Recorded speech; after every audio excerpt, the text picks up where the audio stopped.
Então, bem-vindos todos a mais um encontro nosso sobre épica latina.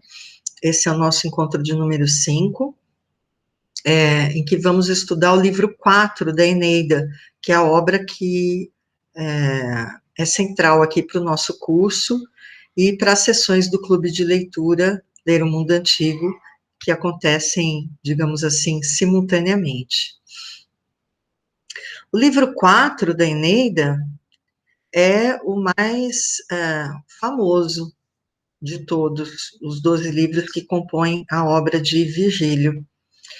Segundo Ovídio, num dos seus poemas, era o livro mais lido já na sua época, que é no século I a.C., para o século I depois de Cristo, uma geração depois de Virgílio, praticamente, né? Aqui eu trago uma imagem de um mosaico que reproduz exatamente o livro 4 da Eneida, segundo os pesquisadores, os arqueólogos. Esse mosaico está num pavimento de uma vila né, romana, em Somerset, na Inglaterra, e é datado como sendo do século IV depois de Cristo. Eu recortei um detalhe de Enéas e Dido. Vejam que Dido está aqui nua, né, apenas com uma faixa em torno dela. A ideia aqui é da cena da consumação do amor entre eles, né, da relação sexual, que é rapidamente retratada no livro 4 da Eneida, como nós vamos ver hoje. No piso que eu trago aqui, uma imagem um pouco maior, vocês veem que Enéas e Dido estão na parte inferior, enquanto a gente tem uma lateral em que eles estão a cavalo ali. Por quê? Porque a cena do amor se dá durante uma caçada. Começa uma forte tempestade, eles se recolhem a uma gruta, e lá, inspirados pelas deusas, tanto Vênus quanto Juno, que aqui estão numa estranha aliança, eles se amam. E essa construção poética e, como vocês podem ver aqui, iconográfica, é uma das principais tradições da cultura ocidental. Como eu tenho feito nas sessões sobre os livros da Eneida, eu trago aqui uma síntese elaborada por mim, e como eu tenho feito, dou um título ali, não aleatório, mas de minha autoria. Então, vocês não vão encontrar isso em nenhuma obra com a publicação da Eneida, tá? Pudor, culpa e fama de Dido. Eu estou querendo destacar essas 3 ideias que me parecem centrais no livro 4. Bom, o livro 3 acaba com o Enéas fazendo a narrativa, né, encerrando a sua narrativa, ao chegar justamente em Cartago, né, vindar nessas praias. E aí tem 3 versos finais lá que diz, tendo contado isso aí, ele vai descansar. É isso que fala. Enéas consegue repousar, mas Dido, não. Ela está tomada pela paixão. Faz um desabafo a irmã Ana sobre a sua inquietação. No verso 23 do livro 4, a gente encontra uma frase que ficou muito conhecida entre os estudiosos de Virgílio, os classicistas em geral. Agnosco veteris vestigia flama. Eu reconheço os sinais da antiga chama. Chama qual? Chama amorosa, né? Então, ela faz essa confissão à irmã Ana, mas jura que não vai renunciar ao pudor, ou pudor em inglês, em latim, desculpem, se preferir, promete manter-se fiel ao primeiro marido, que já está morto, Siqueu. Ana, como se um instrumento da deusa Juno, nutre as esperanças desse amor em Dido, e fala de uma Cartago que será mais ainda gloriosa com a aliança forjada pelo matrimônio da sua irmã, a rainha Dido, com o troiano Enéas. Feitos sacrifícios, lidas entranhas de vítimas sacrificiais, a chaga do amor vai consumindo por dentro a rainha. É como se não se visse nessas entranhas esse amor que a consome. Então, o Virgílio coloca no verso 65 como que um comentário do narrador, aquele narrador onisciente, que diz como são ignorantes as mentes dos vates, como eles sabem pouco, né? Reuatum ignarae mentes. Diante dessa chaga, desse amor cego que a consome, ela perde o controle da cidade, vaga insana para lá e para cá, né? Ferida como uma corça.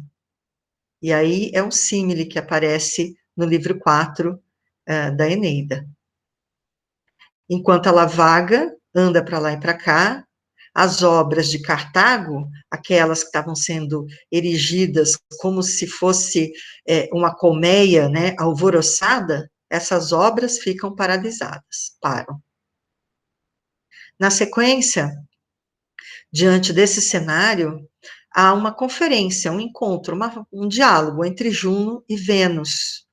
E essa conferência leva a um pacto entre as deusas, resultando na consumação do amor entre Dido e Enéas, que se refugiam numa gruta durante uma tempestade que foi forjada por Juno ao longo de uma caçada da qual fazem parte Dido, Enéas, Ascânio e vários representantes do séquito da rainha. Esse pacto entre Juno e Vênus não é um pacto de plena amizade. Juno é insistente, Vênus sabe que não pode se contrapor frontalmente a Juno, então cede nesse aspecto. Mas entende que Juno quer, com essa aliança que tenta forjar entre Dido e Enéas, evitar a consecução da fundação de Roma no futuro, antevisto pela Eneida do Virgílio. Para a rainha, essa consumação do amor, essa relação sexual, se configura como um casamento. E, de fato, parece que eles vivem ali um idílio amoroso. Ficam esquecidas tanto Cartago quanto a terra esperada por Enéas, a Hespéria. Corre o boato, a fama, né, essa deusa feiosa, que fala verdades, mas também mentiras, como diz Virgílio, faz chegar aos ouvidos do rei Jarbas, que tinha vendido as terras para a rainha Dido construir Cartago, e que tinha sido, então, um pretendente preterido por ela, chega a ele esse boato. E, diante disso, da sua indignação, ele faz a Júpiter uma invocação, e Júpiter, atendendo ao pedido, mobiliza mais uma vez o deus Mercúrio para uma visita a Cartago. O deus Mercúrio chama, então, o relutante Enéas de volta à sua missão de chegar ao território em que será fundada Roma no futuro, a Hespéria. Enéas, neste momento, é tratado como se fosse um pares, na visão de Jarbas, do rei Jarbas, ou seja, um hóspede que chega e rapta, por assim dizer, Dido, rapta o seu coração. Bom, Enéas cede ao apelo de Mercúrio, manda preparar a frota para a partida, com discrição. Mas acontece que Dido se dá conta. O verso 296 traz essa expressão, quis fallere possit amantem. é um verso conhecido e que significa: quem é que consegue enganar uma amante? Né? Aqui no feminino, pensando em Dido. Há, então, um diálogo trágico entre Dido e Enéas, muito carregado de emoção. A rainha de Cartago não consegue convencer Enéas a permanecer na cidade. Com isso, Enéas parte com a sua frota e Dido, por fim, se mata. Antes de apresentar trechos do livro 4, como a gente costuma fazer, e esses trechos virão, eu vou, digamos assim, inverter uma ordem que talvez fosse natural, de apresentar os trechos e depois trazer comentadores, e vou partir já para os comentadores, para quando a gente olhar os trechos do livro 4, a gente já olhar com algumas ideias aqui fermentando na nossa cabeça. Eu comentei num dos nossos outros encontros, o professor Felipe Hardy, que é um grande especialista em Virgílio. Ele teve no Brasil já, né, inclusive num evento na USP, e desse evento resultou um texto em inglês que depois eu traduzi, quando estava ainda estudando lá na USP, a pedido dos professores, eu traduzi para o português e ele foi publicado. Depois a gente vai colocar o texto disponível no clube de leitura e para os alunos do curso.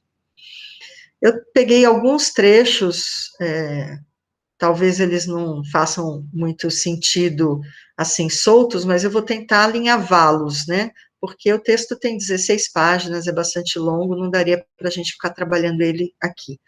Tentem, se possível, então, acompanhar o meu raciocínio. Eu peço já perdão por tanto texto, né, ao invés de ter só palavra-chave, só itens para a gente discutir, mas eu não teria como memorizar tantas informações. Bom, o professor Felipe Hardy, como diz o título do texto, ele vai abordar Dido e Lucrécia, né, que é uma figura feminina também da história de Roma, né, mitificada, inclusive, porque Lucrécia é aquela figura da mulher que foi violentada, né, é uma matrona, uma mulher casada que foi violentada pelo filho do último rei de Roma, antes de se tornar uma república, né, e que acaba por se matar diante dessa afronta ao seu pudor, à sua pudicícia. Lucrécia é o tema de uma obra de Shakespeare, né, de um poema shakespeariano. O estupro, né, a violência contra Lucrécia. Bom, o professor Felipe Hardy, então, vai entrar nessa seara de fazer essa recepção que chega a Shakespeare. Não é o nosso intuito aqui. Aqui eu peguei alguns trechos para salientar algumas ideias que ficam como que atreladas ao perfil de Dido ao longo não só da Eneida, como de obras que representam uma recepção de Dido. Ele começa falando dessa obra de Petrarca. Petrarca é um autor italiano do século XIV, como vocês podem ver, eu que inseri essa data de nascimento e morte do autor. Ele fez um épico inacabado chamado África, no qual ele encena um banquete como se fosse uma reescritura do banquete virgiliano, ou seja, do banquete que Dido oferece a Enéas. Um poeta sem nome canta a história da Líbia e fala da fundação e da construção de Cartago pela rainha Dido. A Líbia é aquela região norte da África onde estava instalada Cartago e que se chamava, né, que se costumava chamar na antiguidade de Líbia. Tá? Essa Dido de Petrarca, ela é uma personagem que permanece fiel, ou seja, fiel ao seu primeiro marido, né, a Siqueu, porque ela continua e isso eu estou tomando as palavras do professor Felipe Radi, são trechos da tradução, porque ela continua ferox, enquanto na Eneida, Mercúrio, agindo a mando de Júpiter, levou os cartagineses a abandonar os seus ferocia corda, para receber os troianos com hospitalidade. O ferocia corda, ou os, né, porque é o plural, se refere aos corações ferozes dos cartagineses, né? Aquela alma feroz, digamos, agressiva dos cartagineses, que pode ser tomado como algo não tão simpático, né? Teve que apaziguar o ânimo deles, o coração deles, para que eles recebessem com hospitalidade os troianos, e assim, obviamente, o fado, o destino, poder se concretizar. Petrarca associa explicitamente as mortes, tanto de Dido quanto de Lucrécia, a momentos fundadores das suas respectivas cidades. Bom, a morte de Lucrécia leva diretamente ao nascimento da República Romana. Nós vamos ver isso com um pouco mais de atenção num slide mais à frente. Então, as mortes dessas mulheres estão, de alguma maneira, relacionadas a fatos de fundação de cidades, de estabelecimento de cidades, tá? A morte de Dido é a que permite que no futuro seja fundada a cidade de Roma. A morte de Lucrécia acaba com o período de reis, né, de reinado em Roma, e leva ao estabelecimento da república, uma forma muito mais democrática de condução da cidade. O professor diz aqui, e por isso está na primeira pessoa, ele diz: vou usar algum tempo expondo as conexões na narrativa virgiliana, sugerindo como uma forte hipótese, embora talvez insustentável, que a formatação que Virgílio dá à sua versão de Dido, qualquer que seja sua relação com a Dido de Névio, Névio é o autor latino anterior a Virgílio, a gente já viu isso, que escreveu uma épica, né? Bom, voltando então, Virgílio dá a sua versão de Dido, faz dela uma anti-Lucrécia nas histórias tanto de Cartago como de Roma. Então, o raciocínio que o professor vai desenvolver ali é mais sofisticado, com várias referências de recepção do mito de Dido. Um pequeno resumo aqui que nos interessa ver. Também vem do artigo do professor Hardy. A Dido de Virgílio, acirradamente leal ao falecido marido, de início roga para ser atingida por um raio antes de violar seu pudor. A gente vai ver isso na Eneida, volume 4, livro 4, né, melhor dizendo, versos 25 a 27. Até que sua irmã Ana encontra as palavras certas para esvaziar esse pudor. Aí ele está se referindo ao verso 55 do mesmo livro. A união com Enéas na caverna é um momento em que Dido deixa de pensar em sua fama. Vejam como a palavra fama já vai aparecer aqui. Neque enim specie famae moetur. Mas quando descobre que Enéas pretende deixar Cartago, ela se conscientiza totalmente da perda de seu pudor e de sua fama. Te propter eundem extinctus pudor et, qua sola sidera adibam fama prior. Eu trago aqui a tradução desse trecho, feita pelo Odorico Mendes, que eu tenho usado muito pouco, porque ele usa um repertório lexical muito distante do nosso de hoje, né? Embora ele tenha méritos como um tradutor de poesia fantástico. Mas a gente precisaria olhar muito detalhadamente a tradução dele, que não é permitido aqui devido ao tempo. Ainda assim, esse trecho me parece claro bastante. Por ti mesmo extinguiu-se o pejo, o pudor, né, a vergonha, e aquela fama que dantes me elevava aos astros. Moribunda, em que mãos me desamparas, hóspede? Este só nome a esposa resta. Então, quando chegarmos ali aos versos 321, 323, inclusive eu trago uma segunda opção de tradução, né, para a gente olhar esse trecho, a gente já vai encontrar a Dido reconhecendo que por Enéas ela deixou de lado a sua pudicícia e a fama que a elevava tanto, né, que a colocava entre as melhores mulheres, a fama de ter sido fiel ao seu primeiro marido, né.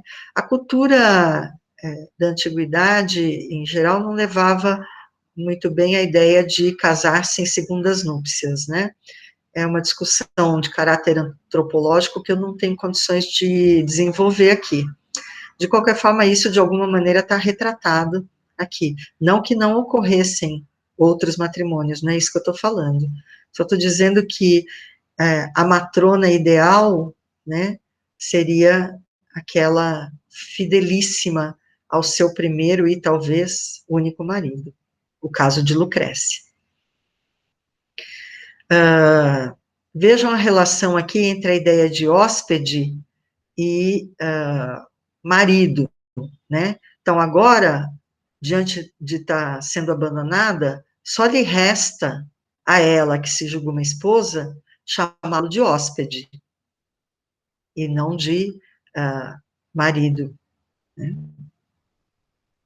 Com essa perda da fama, vem o fracasso de Dido em preservar o papel masculino de líder do seu povo e governante da própria cidade, um papel que lhe foi atribuído quando fugiu de Tiro.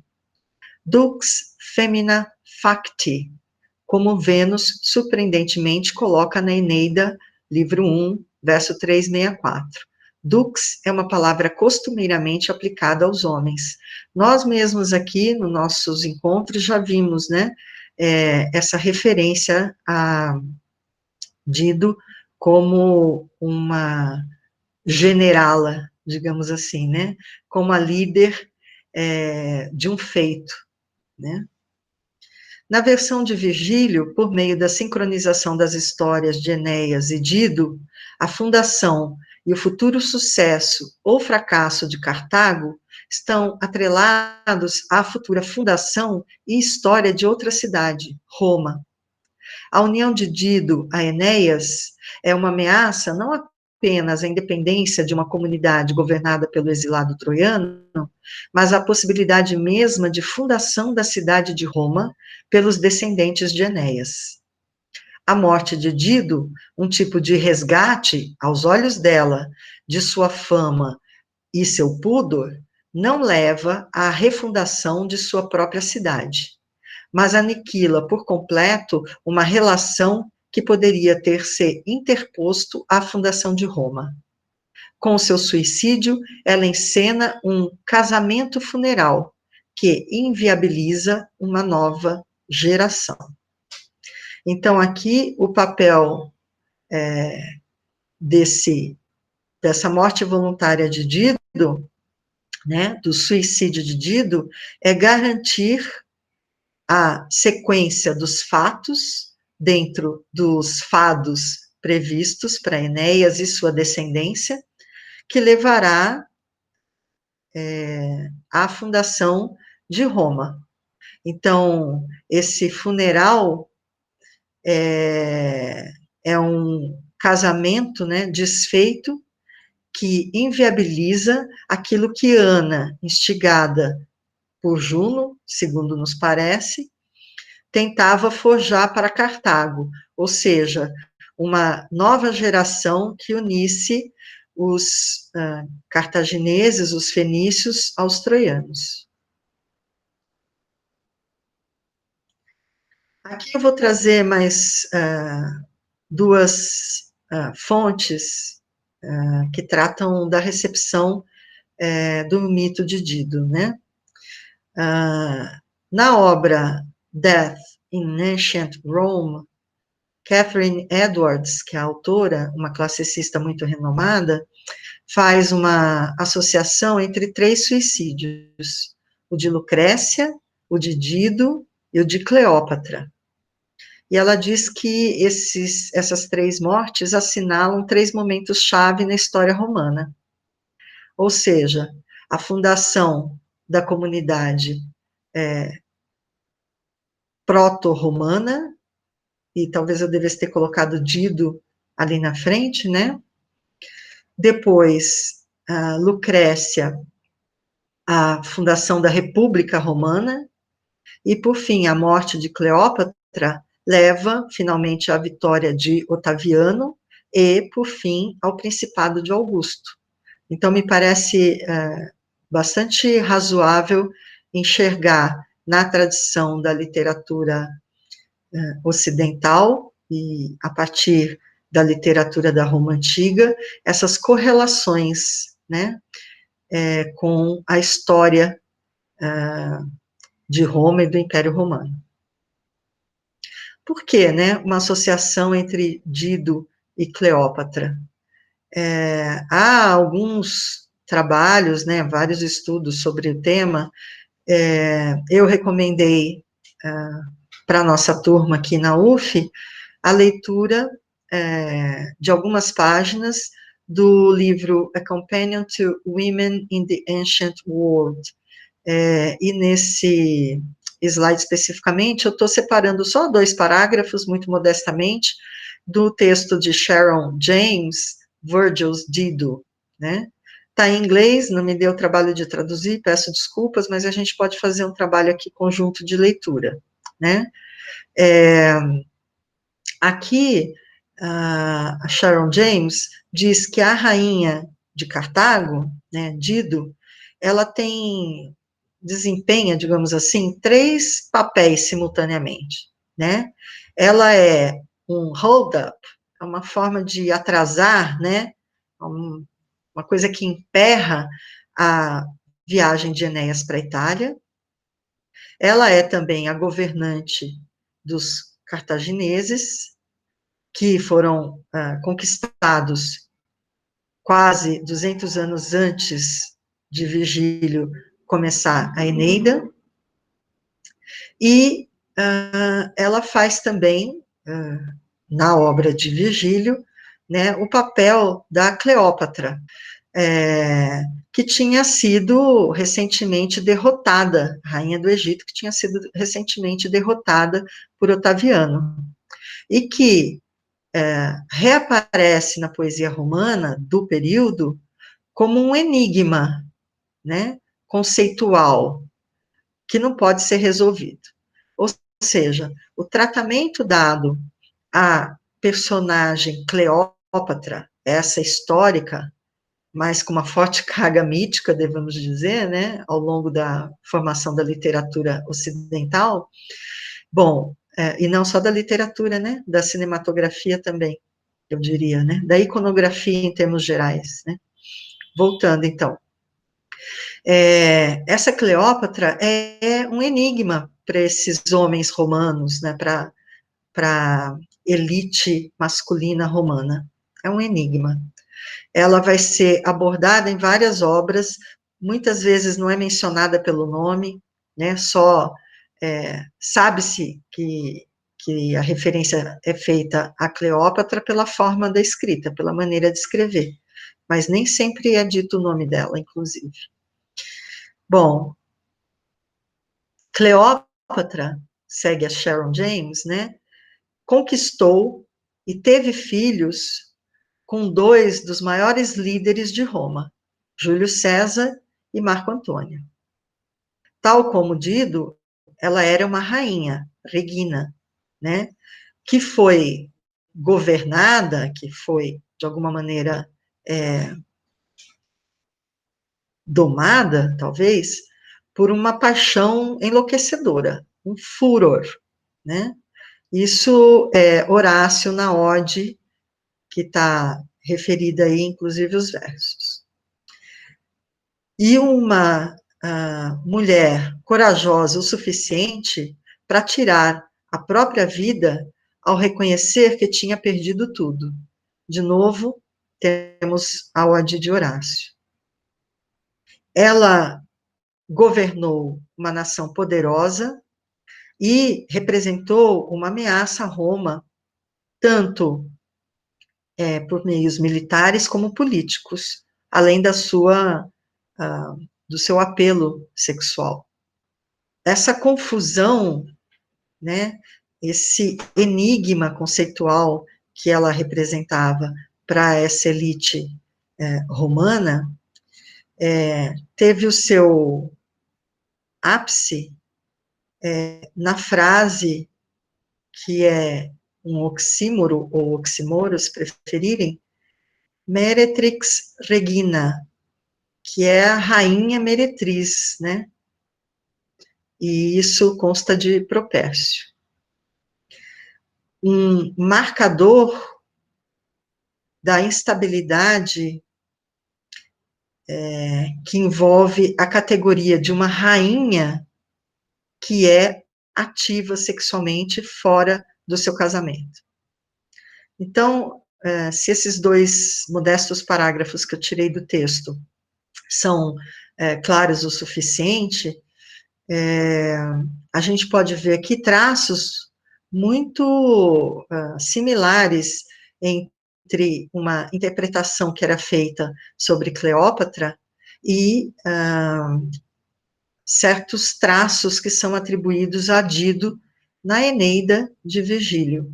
Ou seja, Dido deixa de ser aquela fiel esposa, né, leal ao seu primeiro marido, que ela amava, ela diz que sim, mas ela cede à paixão por Enéas. E isso reconfigura a personagem ao longo dessa obra. Eu vou agora, então, trazer um primeiro trecho do livro 4 da Eneida. Eu, mais uma vez, recuperei uma tradução do professor Márcio Tamos, num artigo que ele escreve a respeito dos 89 primeiros versos latinos do livro 4, e que ele traduz. Então, resgatei de lá alguns trechos para a gente ler. Começa, então, o livro 4 com uma construção adversativa.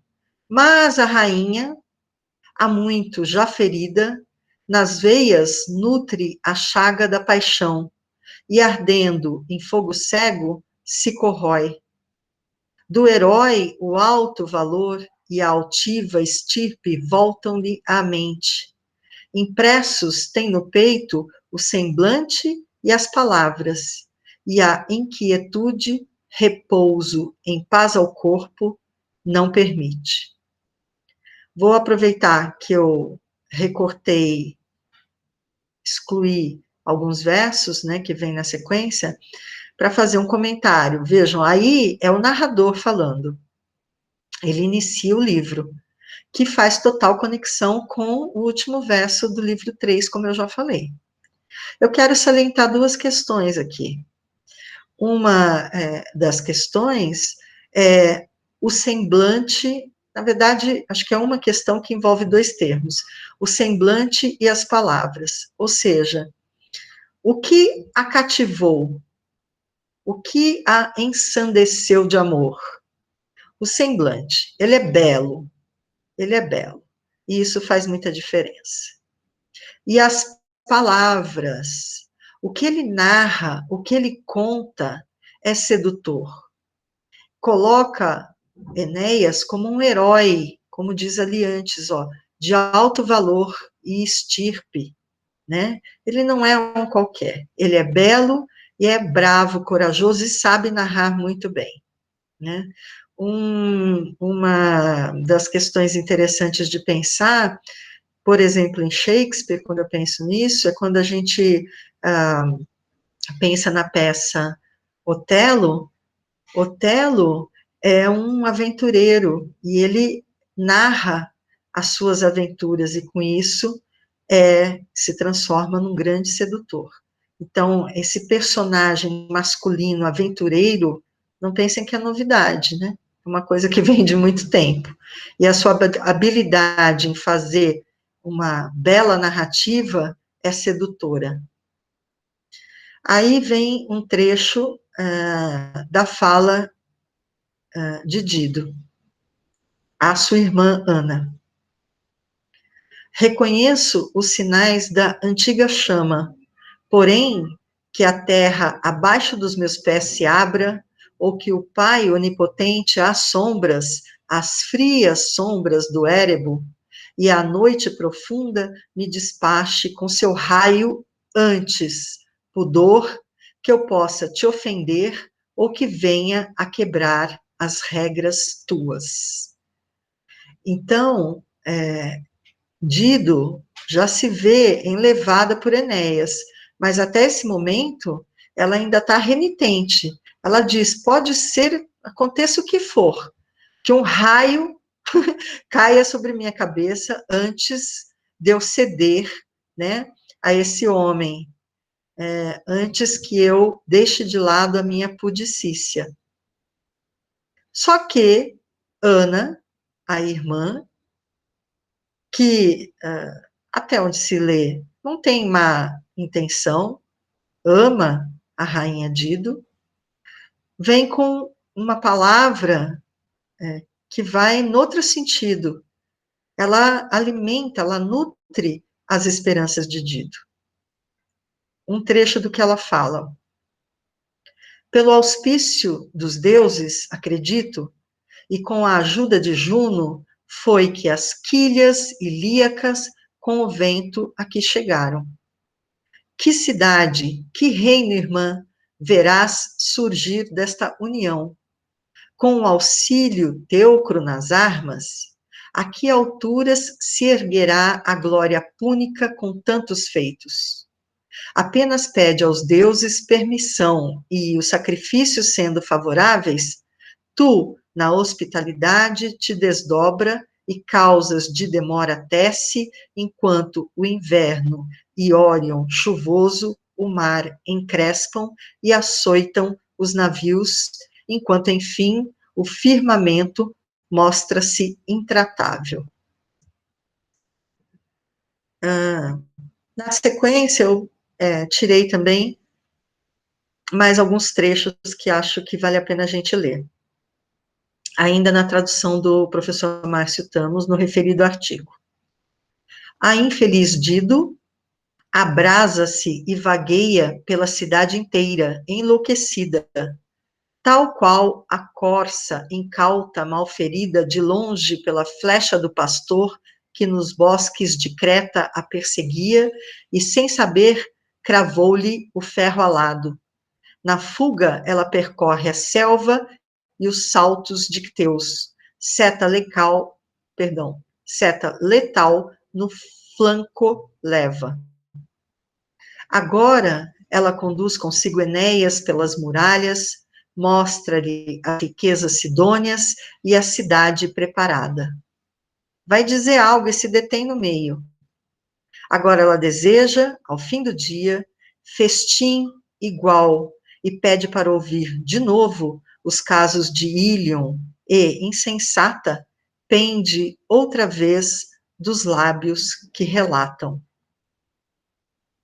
Não se elevam as torres começadas, às armas não se aplica a juventude, nem se aprestam os portos e os seguros baluartes de guerra. Estão paradas as obras e as muralhas gigantescas e os andaimes que sobem rente ao céu. Então, veja nesse trecho. Aqui é um retrato, e eu omiti alguns versos, de qual é a situação agora da cidade de Cartago diante de Dido levada pela paixão. Há um símile que aproxima Dido da corça ferida, né, pela flecha do pastor. Se essa flecha é a flecha de Cupido ou a flecha do próprio Enéas, sendo ele o pastor, é questionável, há diferentes interpretações. No entanto, o que importa é que ela está ferida de amor. E ferida de amor, ela anda perdida. Ela leva o Enéas para passear, fica mostrando suas riquezas, como que para seduzi-lo, vai falar alguma coisa, mas para no meio, não fala nada, né? Aquela hesitação de quem tem medo de revelar sua paixão, e de tal forma que possa ficar com ele ainda mais tempo, e ouvi-lo falar de novo, narrar suas aventuras, e vê-lo, né? Ela quer outro festim, outro banquete, e fica lá, como a gente diria, babando, né? Ela pende outra vez dos lábios que relatam, ela fica babando. Diante disso, qual a condição de Cartago? A juventude não está treinando para batalhas, os portos não estão sendo, digamos, preparados, né, para tudo que precisa ser feito, tanto para comércio quanto para batalha. As obras, que têm uma dimensão gigantesca, a ponto de terem andaimes, elas foram paralisadas.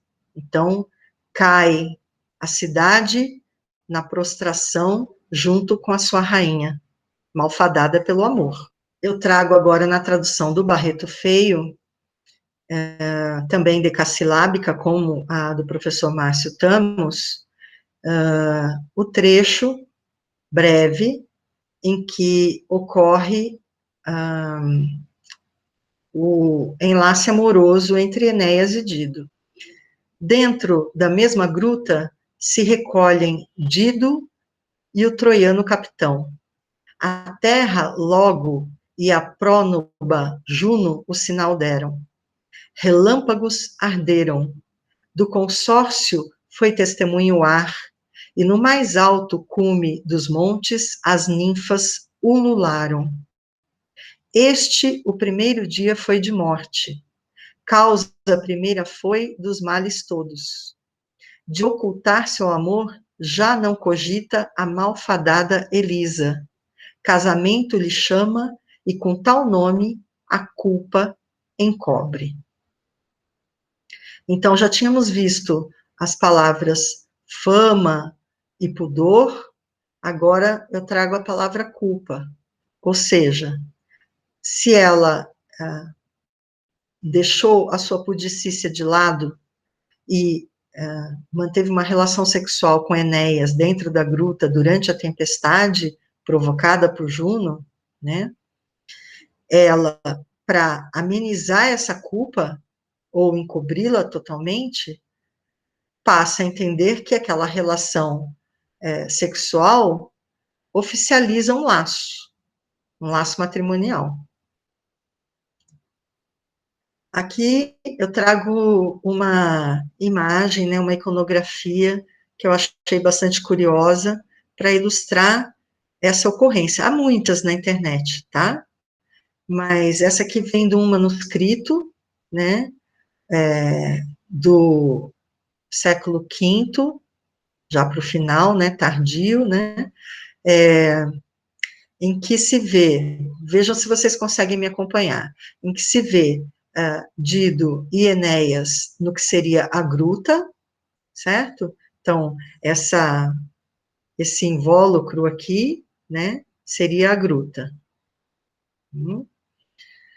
Em cima, aqui, olha, temos dois elementos que eram do secto de Dido e Enéas, né? Quem é quem aqui, não posso dizer. Mas vejam o interessante, ele está como que sentado sobre a gruta, a lança extrapola, né, o enquadramento dessa iluminura, né? Esse outro elemento aqui, que também carrega uma lança e um escudo, se protege da tempestade com o escudo. Olha que legal, né? E aqui temos os cavalos, né? Possivelmente desses soldados, não sabemos dizer, ou se de Dido e Enéas. E aqui, é lógico, as condições não são as melhores de visualização, mas a gente tem o bosque e tal, a área onde eles estavam fazendo a caçada. Me parece uma ilustração bonita do manuscrito da obra de Virgílio, né? que me pareceu valer trazer aqui. Eu trago aqui, já bem adiantado, já lá nos versos 305, 330, na tradução de Barreto Feio, de novo, né, decassilábica, século XIX, como já foi dito anteriormente, mas não custa repetir aqui, um trecho da fala de Dido para Enéas, né? Aqui a gente já está no momento em que Dido sabe que Enéas vai partir, né? O que acontece como já foi dito na súmula, no resumo do livro, é que Mercúrio vem chamar Enéas ao seu compromisso com o destino.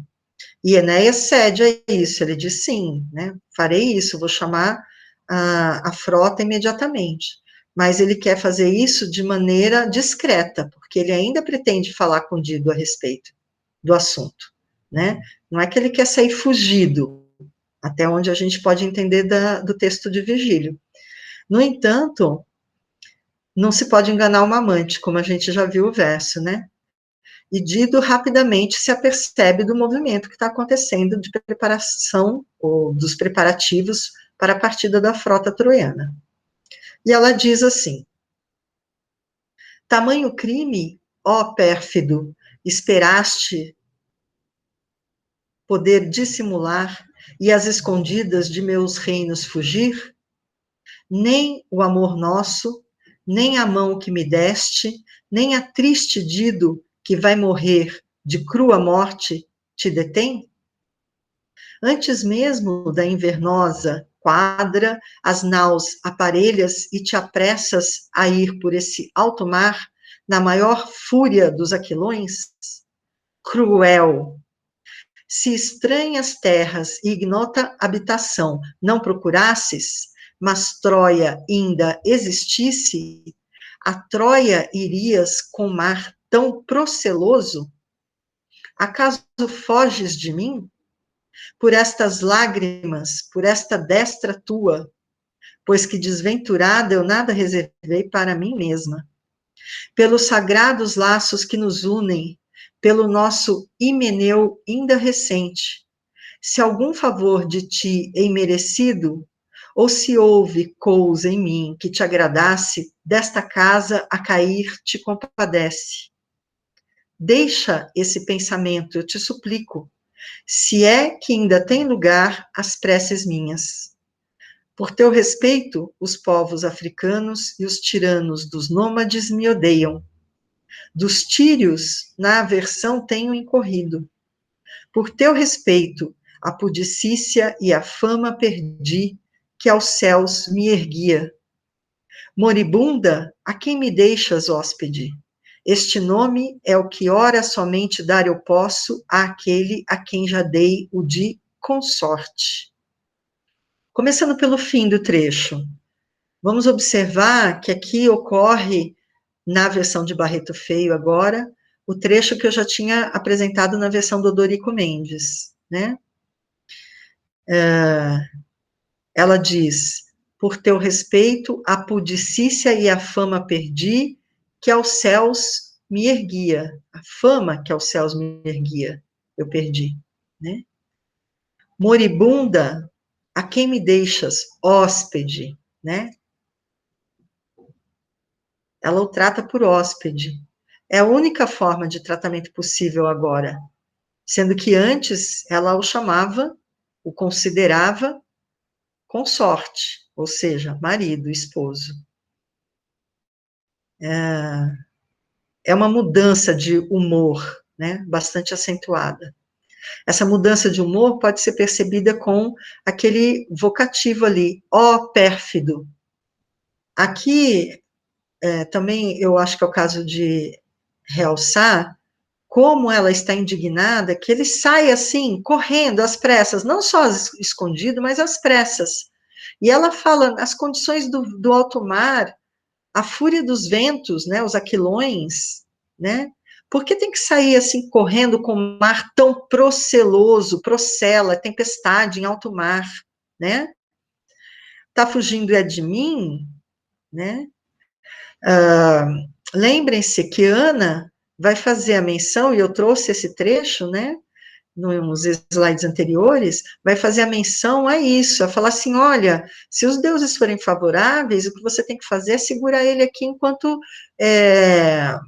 as estações, né, que se seguem não são favoráveis a pegar o mar, né, e a cumprir a missão dele. E aqui não tem por onde, ele está saindo em mar tormentoso, proceloso. Há uma outra referência aqui, a destra, né, por estas lágrimas, por esta destra tua, pois que desventurada eu nada reservei para mim mesma, ou seja, ela deu a mão direita dela para Enéas, isso quer dizer, ela se deu em casamento, né, uma prática, né, um símbolo do enlace matrimonial. Então, ela considera, como está escrito aqui, pelo nosso himeneu ainda recente, ou seja, pelo nosso casamento, que é recente, né? Se há alguma coisa, algum favor que eu mereço, lembrem-se que ela merece recompensas, porque ela está prestando favores a Enéas, a gente viu isso quando ele faz aquele discurso à rainha, assim que ela diz que eles podem ficar por ali, que ela vai recebê-los e tal, né? Então, que hóspede é esse? Né? É um pérfido hóspede. E aí ela prossegue dizendo quantos, acho que inimigos seria demais, mas quantas amizades e alianças ela deixou de ter. E até o próprio povo dela, os tírios aqui, né? Ela tem provocado a aversão de alguns deles, né? Se não de todos, diante do que ela fez e do comportamento dela. Bom, aqui eu apresento mais um trecho da fala de Dido, mas aqui já é ela reagindo ao que Enéas respondeu em relação ao slide anterior. Aqui eu pego a tradução do Carlos Alberto Nunes. Então, Enéas diz para ela, eu não estou dando a palavra ao Enéas aqui, me desculpe, estou dando a Dido. Enéas diz para ela, bom, não é aqui o meu lugar, né? Eu recebi uma mensagem dos deuses e esse aqui não é o meu lugar, não é aqui que está a minha pátria, não é aqui que está o meu amor, né? Ele vai, como se sabe, encontrar Lavínia, que será a sua futura esposa, né?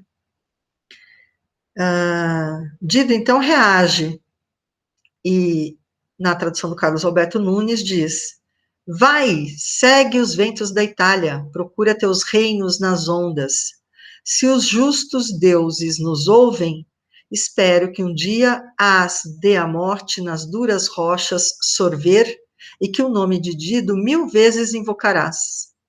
Mesmo ausente, hei de os passos seguir-te com atros fachos, depois que minha alma dos membros a morte separe. Sombra terrível, por tudo estarei. Pagar-me-ás, miserável, essa traição. Hei de ouvir teu clamor desde os manes profundos. Então, esse trecho aqui me provoca alguns pensamentos, e eu queria provocá-los também em vocês, se é que automaticamente vocês também já não foram, chegaram a esse ponto.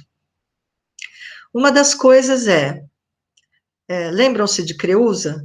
Creusa era um fantasma, era uma sombra, né? Mas era uma sombra magnânima no sentido de bondosa, de fazer uma profecia sobre o futuro do Enéas, inclusive ele reproduz a fala, né, o que ele teria ouvido de Creusa, sobre encontrar uma outra esposa à altura dela, no sentido de que também era uma filha de reis, né, uma princesa, em terras promissoras, ou seja, a Hespéria. E como eu comentei naquela outra sessão, Dido está ali ouvindo, né, esse prognóstico, essa profecia, e ela não está referida ali, né, está referida a essa outra mulher, que é a que Enéas está disposto agora a procurar, conforme os deuses ditam para ele. Observe aqui que ela diz que ela há de ouvir o clamor desde os manes profundos. Vamos observar aqui Dido e Enéas, né? Dido fala nos versos 305, 366, 421, fala de Enéas como pérfido, ou seja, aquele que não cumpre a sua palavra, né? Aquele que trai a fides, a confiança. Já falamos sobre esse conceito numa outra aula. No verso 386, que foi traduzido por miserável, ele é um ímprobo, ou seja, alguém que não tem probidade, como se fosse um corrupto. Também pode ser traduzido por miserável, infeliz, maldoso, cruel, né? Mas tem essa raiz, né, de alguém que não é aprovável, né, que é repreensível. E no verso 424, ela ainda chama ele de estrangeiro, cheio de soberba, né, a tradução estrangeiro de tanta soberba, do Carlos Alberto Nunes. Então vejam como ela está tratando ele agora, né? Ele é aquele que em quem não se pode confiar mais. Ele é um arrogante, né, também. Enquanto que o narrador, no verso 393, depois das falas bem agudas, né, de Dido, chama Enéas pelo seu epíteto da Eneida, Pio Enéas. Por que ele faz isso? Porque ele vai tratar justamente de como Enéas entende que deve cumprir a obrigação que lhe cabe atribuída pelos deuses. Então, ele é piedoso também nesse sentido. Ele não está sendo piedoso com ela, mas a pietas parte do pressuposto de que você deve honras, respeito aos seus antepassados, aos deuses e à tua pátria. Não necessariamente ao teu amor de caráter sensual, sexual. No livro 4, versos 569 e 570, a gente encontra essa formulação, que é bastante conhecida, inclusive, né, no mundo clássico. Varium et mutabile semper femina. Né? A mulher é algo sempre estável e mutável, ou seja, que muda de opinião, né? Não é estável, não tem estabilidade. Isso aqui interessa, eu quero que vocês mantenham isso em mente. Dido, entre os versos 534 e 552, fará um solilóquio sobre partir ou morrer. Ou seja, ela considera a possibilidade de partir com Enéas. Ela sabe o que ele está armando, né, que ele está preparando a frota. Ela já conversou com ele, não conseguiu dissuadi-lo de ir embora. E, falando com ela mesma, ela está fazendo preparativos para sua morte voluntária, no entanto, indecisa, considerando até mesmo a possibilidade de partir com a frota troiana, ou sozinha, ou acompanhada do seu séquito, talvez, porque não, diz ela, abandonando Cartago, se dispondo a ir para outra terra. Veja o radical da conjectura que ela faz aqui. No entanto, nesse meio tempo, Enéas, que já tinha aprestado tudo para a partida, está tirando um cochilo. E ele, quando dorme, a gente já sabe, né? Sempre tem alguma visão, aparece alguma coisa para ele ver. E aí ele recebe de novo um alerta dos deuses, né? Assim, tipo, peraí, é para você ir embora agora, não é para ficar tirando um cochilo, né? As mulheres elas mudam de opinião. Tá vendo como os versos, né, porque começa num verso e acaba no outro, 569 e 570 estão incluídos nesse trecho, né? Então, ele recebe essa advertência. Mulher muda de ideia. Então, por que eu estou falando isso? Lembre-se que aqui antes, ela diz para ele, tá bom, vai embora, segue teu rumo, né? No entanto, aqui no solilóquio, ela já está considerando a ideia de se juntar a ele e ir embora. E o destino não permite, ela não pode ir com ele, assim como Creusa não podia, ela também não pode ir na condição de companheira. Esse alerta, portanto, é importante. E com isso, Enéas decide partir imediatamente, faz uma partida apressada.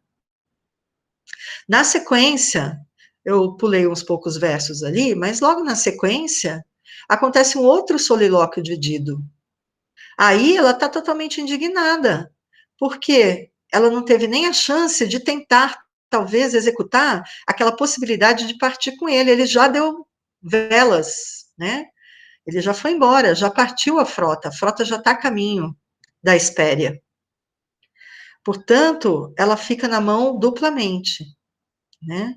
Não só porque ele não cede em ficar, mas, em considerando partir com ele, nem lhe é dada essa chance, porque ele parte de supetão.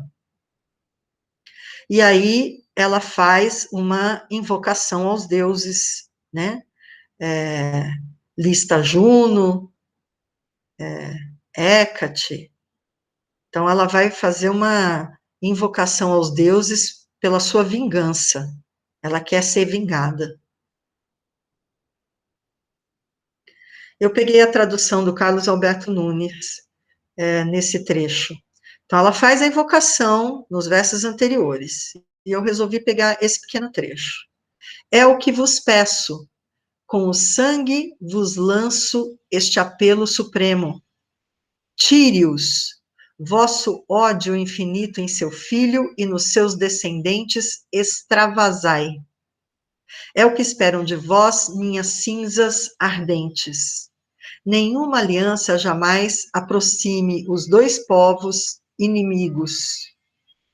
Há de nascer-me dos ossos quem possa vingar-me esta afronta com ferro e fogo, quem limpe o meu nome com sangue dardâneo. Hoje, amanhã, no momento mais certo em que o acaso os ajunte e força houver, briguem praias com praias e as ondas entre elas. Armas de guerra por tudo, até os últimos netos com forças. Vejam a relevância desse excerto, né, que eu tirei desse solilóquio extenso de Dido. Já caminhando para o final do livro 4. O final do livro 4 é o verso 705. Né? Ela clama por vingança. E ela clama por vingança aos deuses, mas pede a execução pelos humanos. Ela chama o povo dela, os tírios, e ela diz que desses ossos, né, dessa estirpe, alguém há de vingar-lhe, né? Vai limpar o nome dela. Não importa se hoje ou se amanhã, no momento que for mais conveniente, né? Isso claramente é uma alusão às guerras púnicas, onde haverá esse confronto direto entre Roma e Cartago, sobre a qual, ou sobre as quais, né, as guerras púnicas, a gente já fez alguns comentários. Então, aqui temos, mais uma vez, a estratégia da alusão. Aqui eu posso referir o personagem histórico Aníbal Barca, ou só Aníbal, né, que viveu entre 247 e 184 a.C., que era um líder cartaginês e que teve importantes vitórias contra os romanos nas guerras púnicas. Ele foi o principal, né, dos combatentes contra os romanos. Chegou muito perto de Roma, inclusive. né? É aquele que teria usado elefantes, né, para fazer um longo trajeto e se aproximar do território romano. Cartago foi derrotada em 146 a.C., certo? No século II, tá? Então, isso aqui é efetivamente uma alusão a esse personagem histórico que, em algumas versões mito-históricas, né, se fazem a remissão dele até a rainha Dido, via esse sobrenome Barca.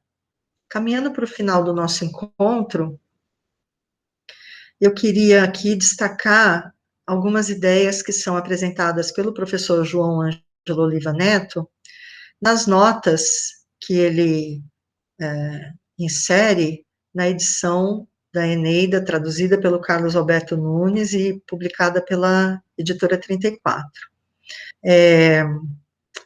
Então, a nota 1 do livro 4, que está a página 249 do referido livro, o professor João Oliva, o João Ângelo Oliva Neto, fala da inserção da lírica nessa obra, né? Eu só coloquei uns itens, mas vou ler aqui a nota dele. Os sintomas físicos da doença amorosa são afetos característicos da lírica desde os poetas arcaicos gregos, como Safo de Lesbos, que é do século VII a.C., até os romanos, como Catulo e Horácio.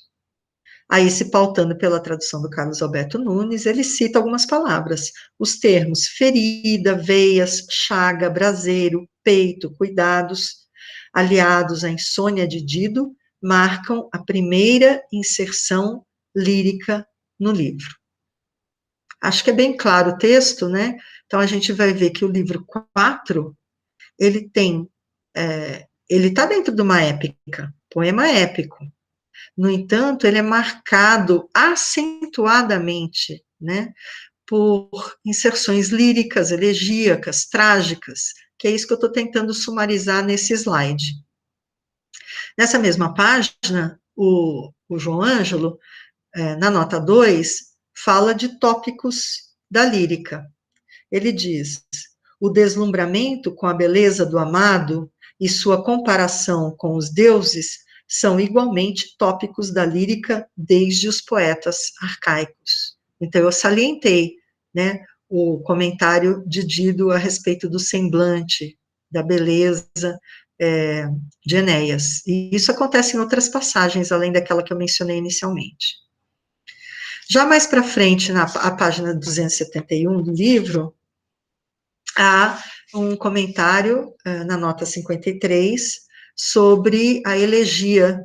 A nota fala da palavra pérfido, que no original está no vocativo pérfide, cujo sentido etimológico é o que rompe a fides, a fé. A gente já conversou sobre isso.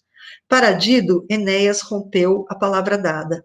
A fala contém afetos da elegia helenístico-romana, lamento amoroso e a associação de amor e morte. E aí ele faz uma série de referências aqui a versos que vocês podem verificar no livro, e quem não tiver o livro, acho que esse comentário que eu fiz é o suficiente. Por fim, a página 283, a gente vai encontrar na nota 83 um outro comentário que já trata aqui da inserção trágica, portanto. Temas da tragédia que aparecem nesse livro 4. Diz o professor: surgem no pensamento e nas ações de Dido temas da tragédia, como o suicídio, os maus presságios e notórias personagens do gênero. O que acontece é que a gente vai ver nos versos 469 e 473 referências a episódios que são muito conhecidos das tragédias, né? Então, a gente vai ter situações em que personagens trágicos realizando ações extremas ou sofrendo ações extremas são referidos aqui na fala de Dido, né? Isso parece bastante sintomático de como o trágico perpassa a obra virgiliana e, em particular, esse livro 4 da Eneida. A fala que eu vou apresentar agora tem toda a tragicidade possível, né, de se encontrar num poema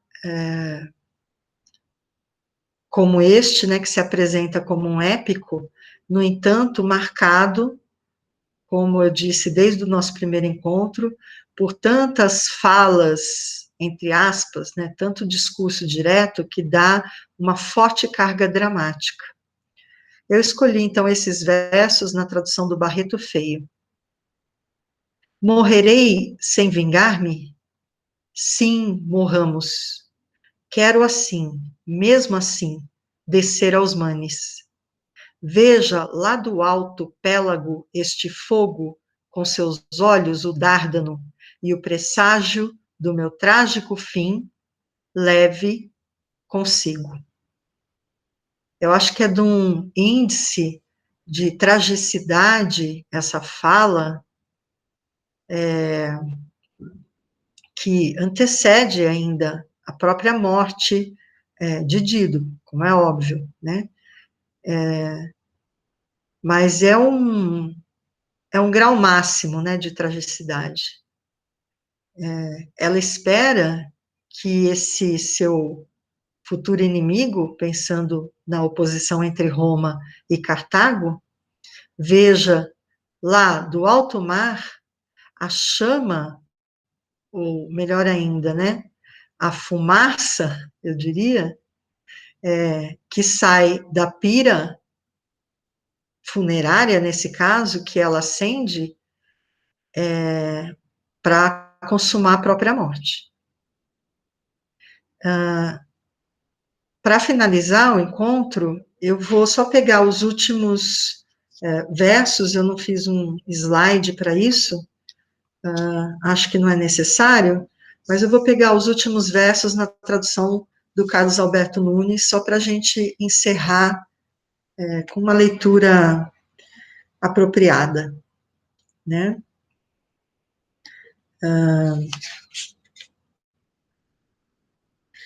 Ana diz assim a Dido: com tua morte, querida, mataste-me ao povo, o Senado, tua cidade Sidônia. Dai-me água, porque lavar possa suas feridas, se um simples vestígio de alento ainda mostre na minha boca o recolho. Assim disse, e galgando a alta pira, no peito aperta a cabeça donosa da irmã moribunda. Entre gemidos, com o péplo afastava os cruores escuros. Com muito esforço, ao querer levantar a cabeça, de novo desfaleceu a rainha. No peito, a ferida estertora. 3 vezes tenta sentar-se, apoiando-se nos cotovelos. 3 sobre o leito ela torna a cair. Com os olhos errantes, busca no céu a luz bela do sol e, encontrando-a, suspira.